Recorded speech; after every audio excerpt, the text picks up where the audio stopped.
What's up, witches? Fifth time is a charm. This is the fifth time I've started shooting this. It's Luna with another unboxing for you, and today could be a longish one, particularly if I have to do it more than 5 times. It is the Vice Versa Tarot. The authors are Massimiliano, Filadoro, and Lunaea Weatherstone. These are also the authors of the Tarot Mucha, which I have also unboxed, so I'll link that one at the end. Artwork by David Corsi. In a very nice box, includes 78 double-sided tarot cards and 160-page color book. We've got this, you can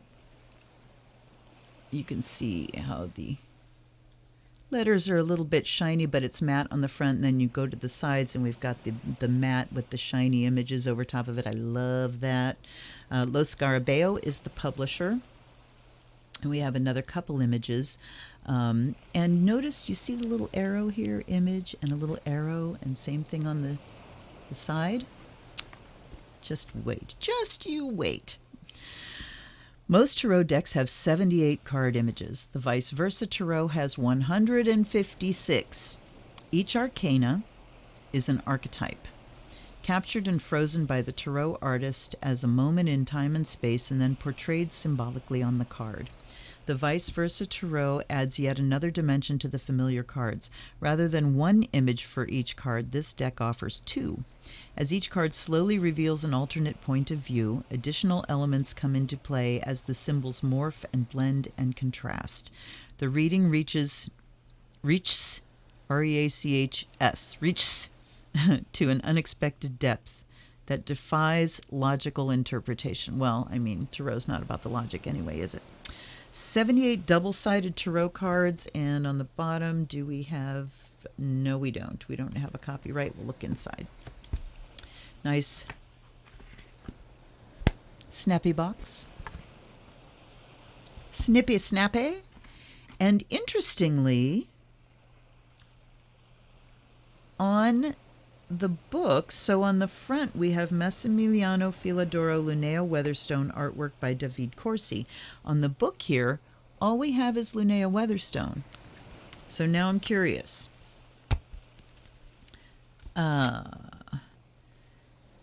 And it says, by Lunaea Weatherstone, based on Vice Versa Tarot by Massimiliano Filadoro. I'm very confused. I mean, is she the interpreter? The translator? I don't understand. Scarabeo, this is 2017, so recent. I mean, I wonder because it could have been in Italian first and then she rewrote. That's very confusing. And there's absolutely nothing in the book that talks about the authors one way or the other. Language of symbols using the cards, majors, and then we go swinging into the majors. Okay, so no information there. But we have this lovely design, and we have a lovely ribbon to pull the deck out. It's a chunky one. You know, they're chunkier because they got 2 images on them. We have a face card. Now, this card just says Massimiliano Filadoro, artwork by David Corsi. And it says the same thing on the other side. It does not mention Lunaea Weatherstone. So that tells me there's got to be an older version of this deck, and now I want it. Okay. Here we go. It's going to take a while. Here's the Fool, and we have the standard image of the Fool about to step off the cliff. Let me make myself a little bit smaller here. Okay. About to step off the cliff there. There's a crown. There's a chalice that has been knocked over. There's no little doggy. And there's a flower that's losing its petals, are the images we have here. And then on the other side, so we get like a daytime and a nighttime. And we see him from the back. And now there's the dog behind him. Okay. We have the Magician, which is a nighttime image. And he's pretty standard. And then we see him from the back and what he's looking out to. So, all right. High Priestess.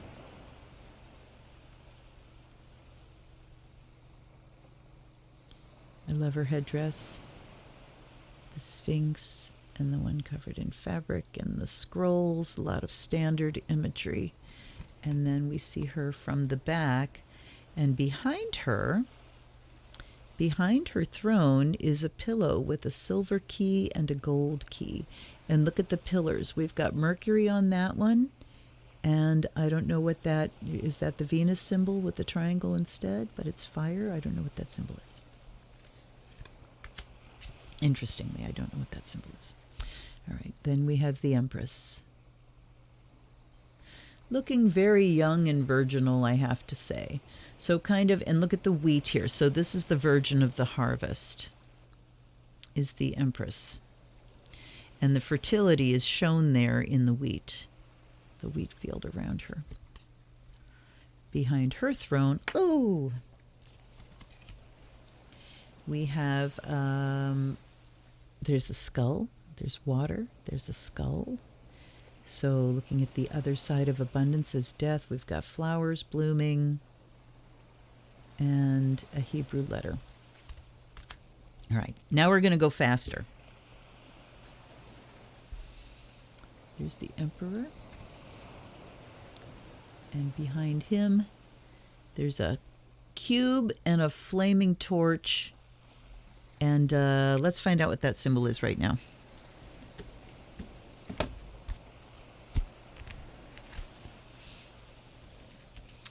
All right, this side and that side.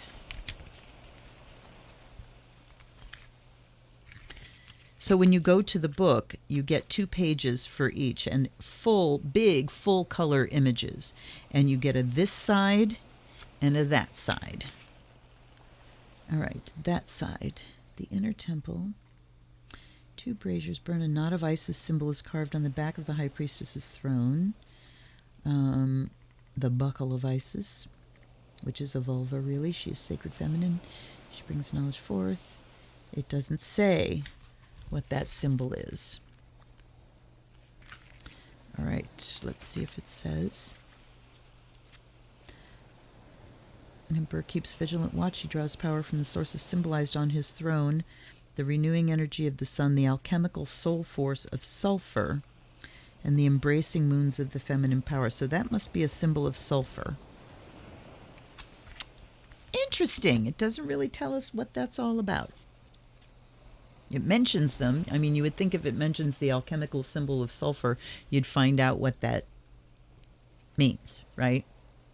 But we don't. Here we have the Hierophant. He's got a mask on.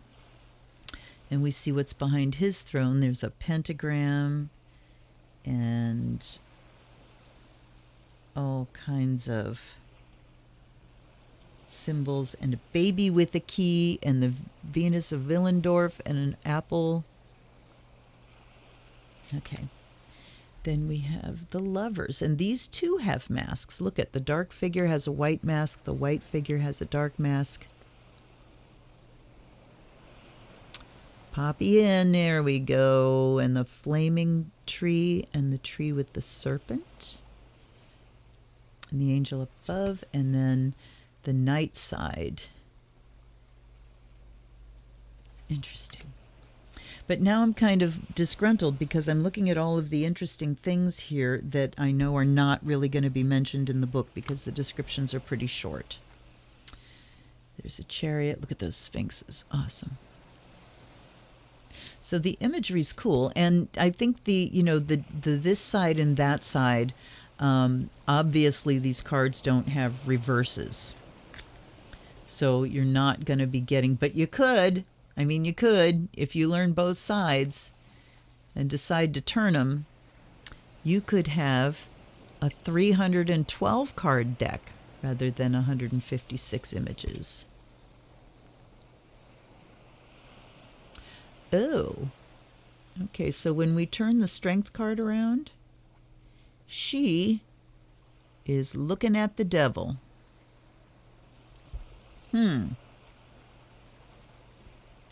She's opening his mouth, and then she's... All right. Gotta say, not really hooking in intuitively. There's the Hermit. And we see what he's looking out on. So there are dogs in front of him, and here's where we get the idea that he's looking out from the mountaintop. The moon. I mean, this looks like he's just down on the ground, but here we see he's way up high. Then we have the Wheel of Fortune. Oh, and there's the Magician. We have Justice. On the back of her throne is the Crocodile God. Hanged Man.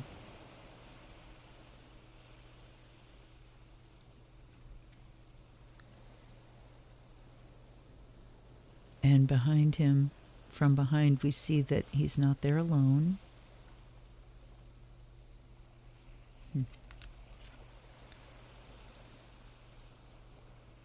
Death. Look at this horse. Yeah. I mean, the images are very cool.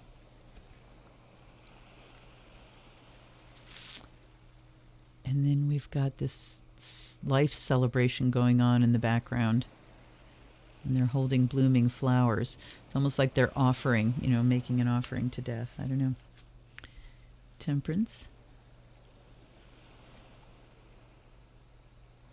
And there's that symbol again. We've got a lion and a dove. There's that symbol again. I'm looking it up again, you guys.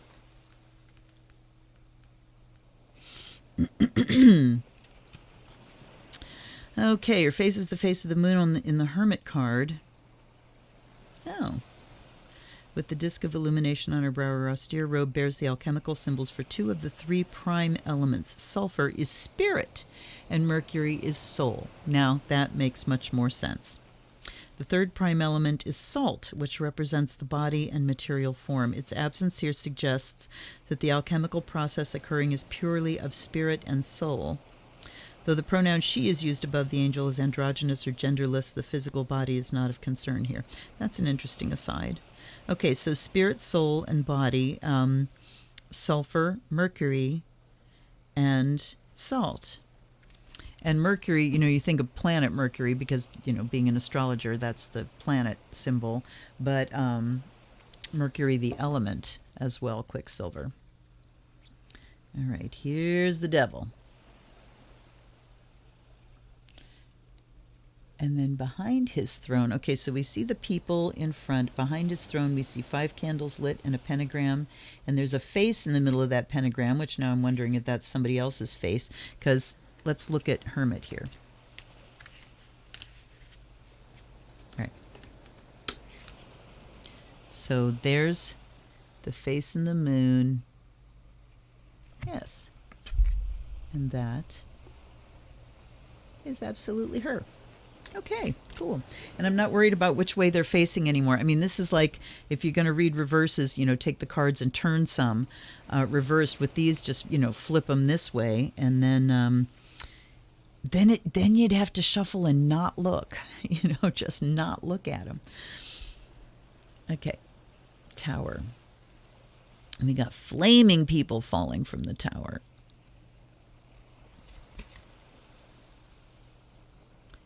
And on the other side, we see sphinxes and a mask. Star. Ooh. So we get all these falling stars when we look from the other side. Here's the moon with the Dogian. We see black moon. Okay, I want to know what that constellation is. And it's on that side. Cancer. The constellation Cancer is seen. All right, that makes an awful lot of sense. The sun, then baby and the horse. And we have an obelisk. And guards, so there's a wall and an obelisk and guards. So is this kid as free as he looks? One would think not. All right. Judgment. The images really are beautiful.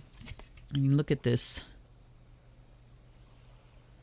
Look at this glorious being with the shofar, the ram's horn, and calling them forth. The whole family. Nice butts, nice rendering of butts. And then we've got this beautiful hawk or eagle, the sun. And we have the world. And you just see her from the back. Okay. So we've got the 4 fixed signs depicted there as usual, but on the back it's just seeing her from the back. There, from the front, we've got leaves on everything, and now this is a serpent. We've got the Ouroboros. Okay, now we're into chalices. Ace of chalice. 2.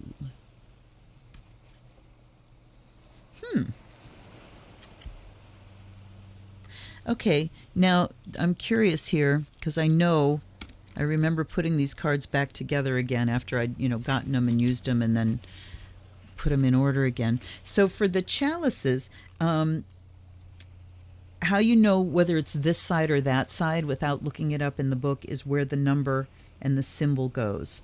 So this side has the number on the right, the symbol on the left, and that side reverses it. You see? So that makes it easy, if you need to, if you need that visual, and sometimes it's hard because you can't, it's not just standard, this side is day and that side is night, because obviously this is this side for the Lover's card and it's nighttime, and then that side is daytime. There's a fountain. We've got 2 snakes, a blue and a gold, and on this side it looks like they're both gold, or maybe they're still blue and gold. I don't know. Not really different, just one's day and one's night. Then we have the 3 of Cups. And same thing there, that this side is night and that side is day. I wonder, let's see, that's this side and that's that side. All right, never mind.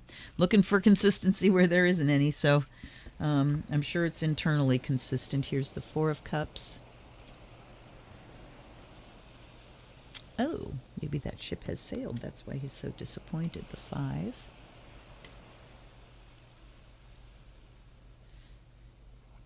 There's certainly a lot to look at and a lot to think about if you are, familiar with the tarot yourself. Here's the 6 of Cups.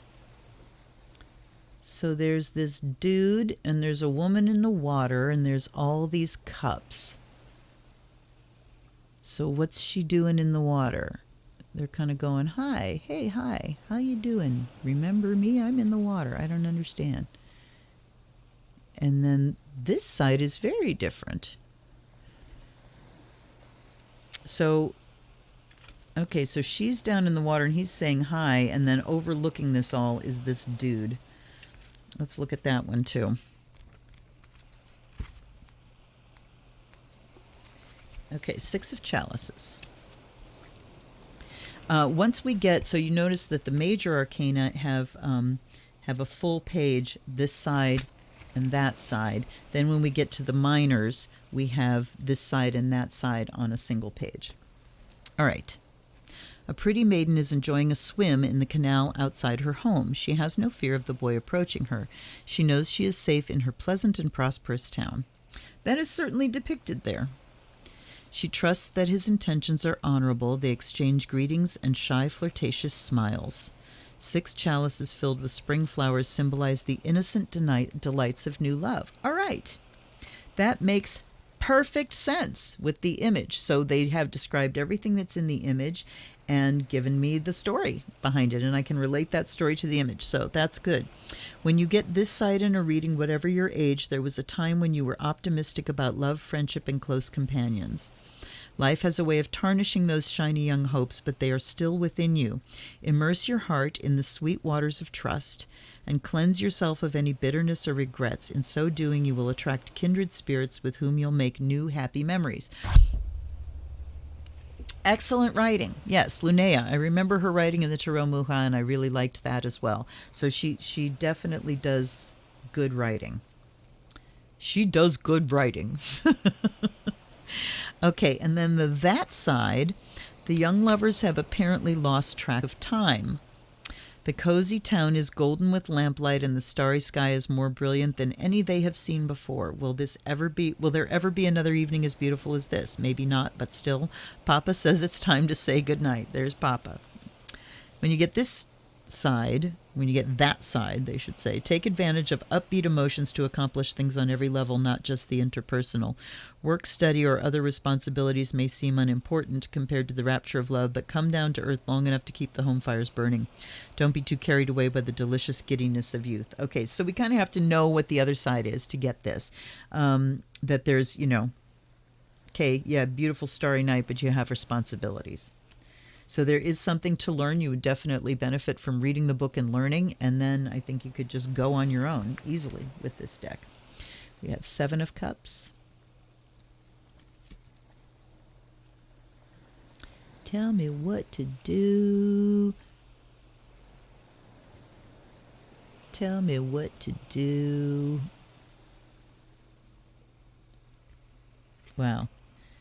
So here we see this beautiful face, but then you look at him from this side, and he's just like, God.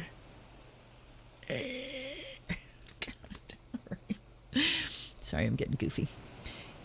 8 of Cups, the traditional walking away from the stack of cups, and walking away from this person. Oh, who is this person?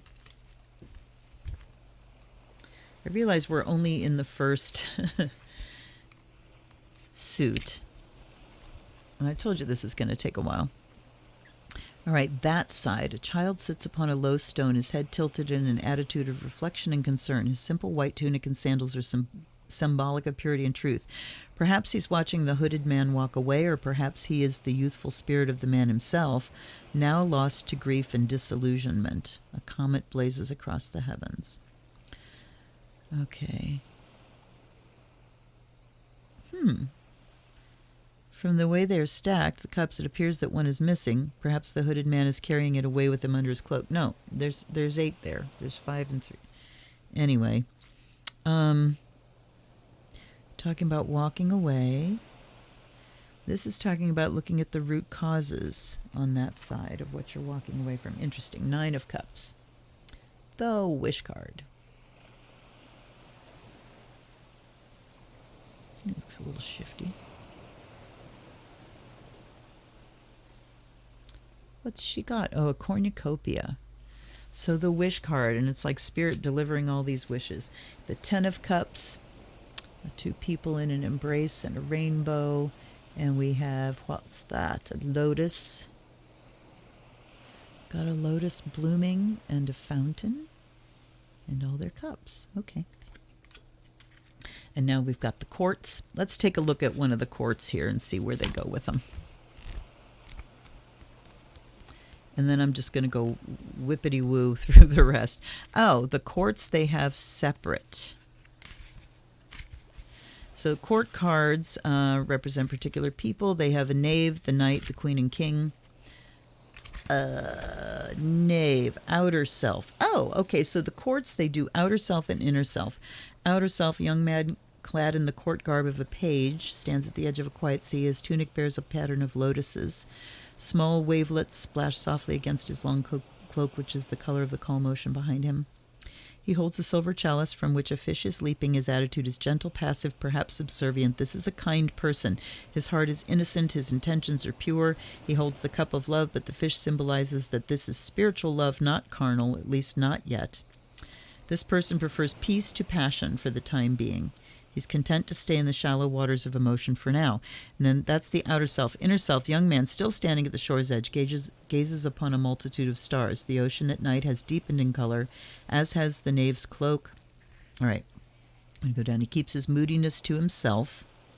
The inner self is just a bit darker. It says their inner and outer self are pretty much one and the same, but the inner is a little bit darker, keeps the moods to himself. More tender emotions may be too vulnerable. Turtle offers a clue as to why sea turtles are old souls that have been swimming in the dark waters for many lifetimes. When it feels threatened, it withdraws into its shell. Okay. Then the outer self for the knights. He's at home in water. His desires have the power to change the landscape. So the knight is, emotional power. The queen is offering, so love given. And the king looks maybe like wisdom of whatever the element represents there.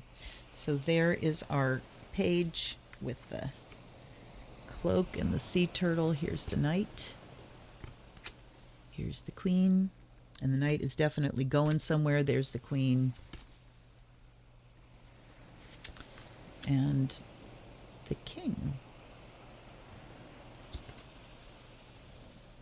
So we get the front and the back, and we have symbols on the side. The knave has a helmet, the knight has a horse, the queen has her kind of crown, and the king has his kind of crown. So there's a king crown, and there's the queen crown. All right. Pentacles, ace, 2, 3. Very standard imagery, just different viewpoint. 4. Sitting at his desk. 5. Exile. Ooh, and there's somebody inside. So this is the person inside, and that's the one outside. The 6 of coins. 6 of pentacles. We've got Moon, Mercury, Venus, Mars, Jupiter, and Saturn.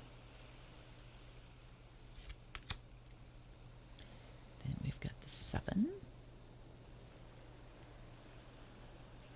Him looking grumpy. Okay.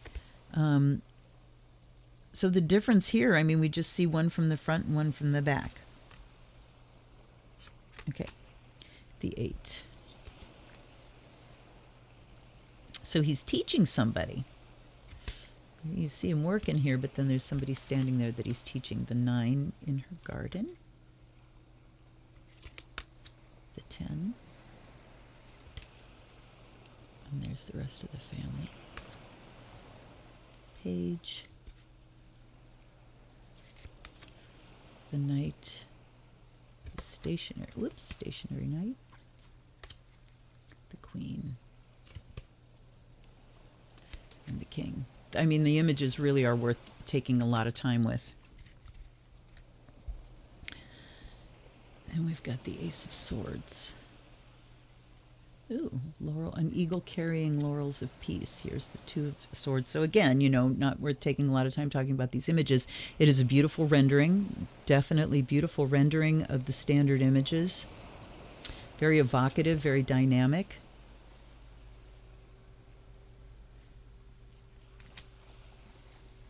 The 3 of Swords. So we just get to see them coming through the back. 4. This is a little departure. We have someone, I need a new camera. Okay. All right, so he's just kind of resting. But we don't get the like effigy thing. Looks like something's burning behind. Wow. Everything's on fire. All right. 5.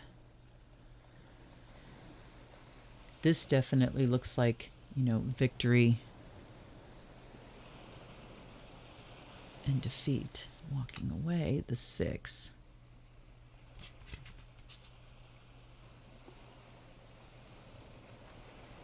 So another one where the other side sees them from the front. 7, the thief.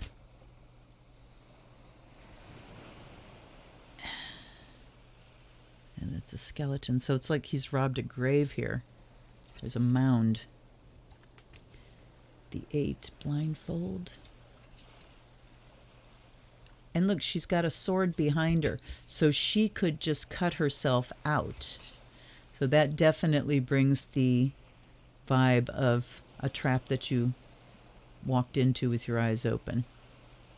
And then you just don't want to know anymore. And the eagle, the 9 of swords.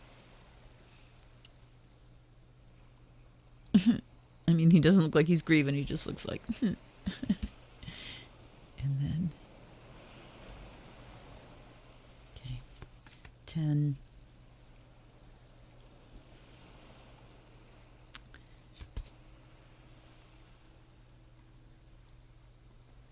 Oh, interesting. So we have the swords piercing the suit of armor here, and then we look at it the other way and we see the dude is not in the suit of armor. Fascinating. Knave. Ooh, he's like flying in the air. Knight. Queen. And king. And now wands. Yay, wands. Okay, the ace of wands.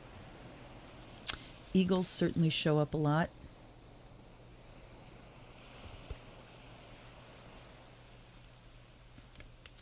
The 3. We don't see ships coming in this. What's he holding? This staff has got all kinds of writing on it. And he's holding like a yin-yang in his hands. Okay. The 4. We're getting married. Except that's a satyr. That's like Pan. So we're not getting married. We're just going to have some fun. Have a bower to have fun in. And again, we just see it from the back. So there's not really a change that I can see there. We've got the 5 of wands and a volcano exploding in the background. Victory card. So we see victory, and then on this side we see the price of victory. You know, who brought that victory. 7. Wow, okay. So this looks like there's wands coming at him. Oh no, you can't see. They're just in the ground. They're just in the ground. There's nobody there coming at him. 8. And then they're coming. There's a Pegasus horse, and they're flying through a lightning-struck sky. There's the 9 holding the boundaries. And interesting. 10. Statue. There's the knave. Ooh, that's a phoenix. The knight. Lots of lightning struck skies here. The queen. And the king. All right. Well, here we go. This is going to be interesting. Oh, I did not light my thing.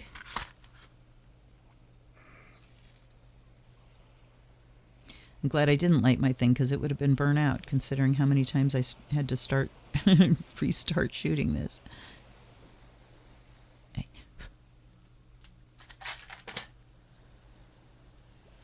Now, but how do they shuffle, you ask? Well, let's find out. It's definitely chunky, definitely a thick deck. They don't seem like they're inordinately stiff, though, so let's find out. They kind of are. Yeah, they're stiff. No likey.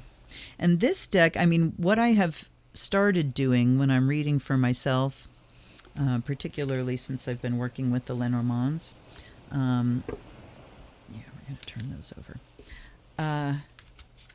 is I've been doing the spread and pull, you know, spread them out and pull. And this deck would be difficult to do that with. You would definitely have to do it with your eyes closed. Or just, you know, ignore what your vision is telling you and go with what your gut's telling you as to which one to pull. I'm going to do it down my lap here. Hold on. That's a little bit easier, but they still don't bend very easily. All right, hold on. I'm going to flip them around again, shuffle them again. And we're going to do a 3-card. We're going to do a situation, action. Did I? All right. Well, not only did I flip them around, but I flipped them around. So I wonder if I flipped them around the way I want to. Oh, fuck. Hold on, you guys. You can see how they stick together in chunks. If they shuffle, you know, easily, then these would not be together in easy to correct clumps. All right. La la la. La la la. La la la. We watched Pee-wee's Big Adventure the other night for the first time in a long time. And oh, what fun that was. I strongly encourage you to find things that make you laugh, you know. We deserve some good laughs. All right. I think I fixed my oopsie. Now I'm going to turn this bunch around and we're going to shuffle this way. Kind of. Oh. Sorry. I need to hold them down here.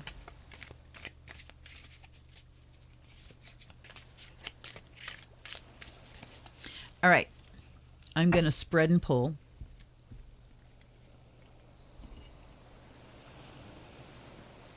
It's a big deck. I mean, no bigger than any other tarot deck, but here we go.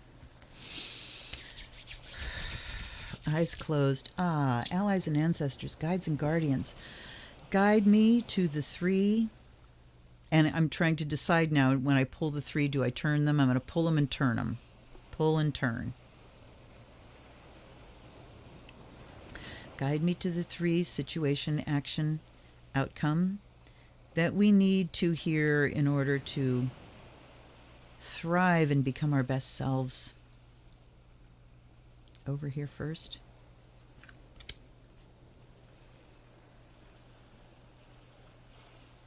Over here again.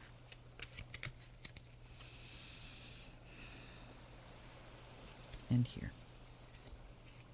All right. Okay. And how lovely. We have a major, we have a court, and we have a minor. I like it when we get the variety and we can really see how they read together. All right, so we have the star, and I believe it is this side. Yes. A maiden kneels to pour water sparkling with starlight from 2 vessels. From the silver vessel she pours upon the earth, and from the gold vessel she pours into the pool of universal consciousness. Above her shines a great 8-pointed star radiating cosmic energy. 7 smaller stars add their radiance. They are the Pleiades, the 7 sister stars, singing in celestial harmony. An Egyptian ibis takes flight from the acacia trees. When you get this side in a reading, the star is a card of hope, even in the depths of despair. Come what may, the stars will keep shining. The ibis and the acacia are both signs of healing bestowed by the gods. Whatever your beliefs are, renew your faith and trust. Your destiny is written in the stars, and indeed, you yourself are made of stardust. So, situation. We're feeling hopeful. We're feeling like things can turn around. We're feeling like we survived something, right? But beyond just surviving, we're feeling hopeful. So, resting in that hope. What else can you say? Resting, being able to rest mentally in a state of optimism, in a state where of not fear. Let's put it that way. All right. Action to be taken. Let's get to the quartz, and that is the Queen of Wands. I like her wand. It kind of, this wand kind of looks like my wand. I'm going to show you. Hold on.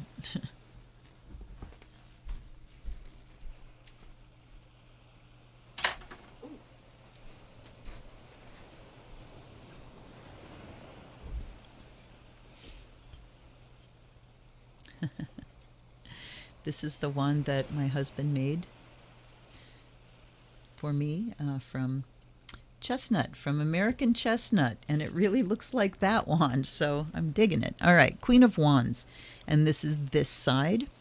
A queen in fiery garb sits upon a throne of woven branches and roots. She holds a living wand in her right hand. Behind her, a dense forest forms a protective wall. The queen's eyes are closed as she turns her focus inward. Her upright posture and bare feet on the earth denote a channeling of powerful energy. This is a woman who can work magic. She knows how to work with nature's life force that is all around us, as well as prana, cosmic energy. When she chooses, she draws friends and lovers like a magnet. Others may try to emulate her allure, but her power comes from genuine warmth and charm that can't be faked. All right, so action to be taken. This is a woman who can work magic and work with the life force that's all around us. So what do? We do magic. We take the hope that has been rekindled now, and I'm just thought of Gandalf. Hope is kindled. With the beacon of Amundine is lit. So hope is kindled. We need to magnify and expand that hope. We need to expand it into more. We need to grow it. And so tapping into that energy that's out there now, and tapping into the energy as I shoot and put this up, we are coming up on Imbolg as our next big holiday. And it really is about breaking the back of winter, the coldness, the dark, the lack of community. And so tapping into that hope and letting it grow as the light is growing now. So, and action to be taken. We didn't get any that sides. I'm kind of bummed. All right. 9 of Wands. A brawny soldier stands triumphant, gripping his great battle staff, gripping his great battle staff. As in several other cards, the point of the battle is not clear, and the conquered land is not particularly appealing. And yet, there is pride in the soldier's expression. 8 plain staves are stuck into the ground beside him, trophies from his emasculated foes. See, he took their great battle staffs. His armor bears a sun and a moon that look hand-etched, a self-made declaration of his power. So it's like he said, here's what I'm about, and he carved that into his armor himself, and he's like, rah, I did it. When you get this side in a reading, the war is over, you've done well. There are battle scars that you will always bear, but on the whole, you've been lucky, and your skills have grown significantly through being tested again and again. Now is the time to look back and consider what it was all about. What have you been fighting for? Was the effort worth the rewards? What are the spoils of your victory, and how will you enjoy them?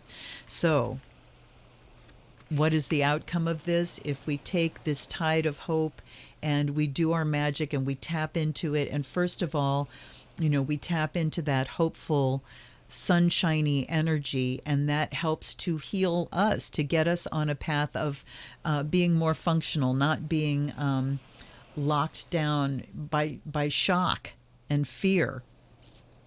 Fear and trepidation of what's going to happen. We can take that hope energy and tap in and let it take us to a more functional, healthy place, to be more engaged with life. We've been engaged with life through the media and through in this duck and cover mode. So now we can really engage with life in a more potent, conscious, intentional way, is the Queen of Wands there. And then this is saying the outcome is, yeah, we fucking did it. We got there. So whoever's, whenever you're watching this, here's the message for you. Hope is refreshed right now. There is something to be hopeful for. Hook into that. Hook your wagon to that star and let it take you forward into what you hope to achieve, what you want to bring into your life. And then the outcome will be, yes, you will conquer the things, the scars that you've experienced, the wounds that you have made you stronger, and they've informed you and given you wisdom. And all of that can help you to be victorious in whatever battle you're coming out of now. So this talks about that moment after where you're going, yeah, I did it. All right. And yeah, we didn't get any of that sides. I'm kind of sad. Oh well. I would say it's a good reading.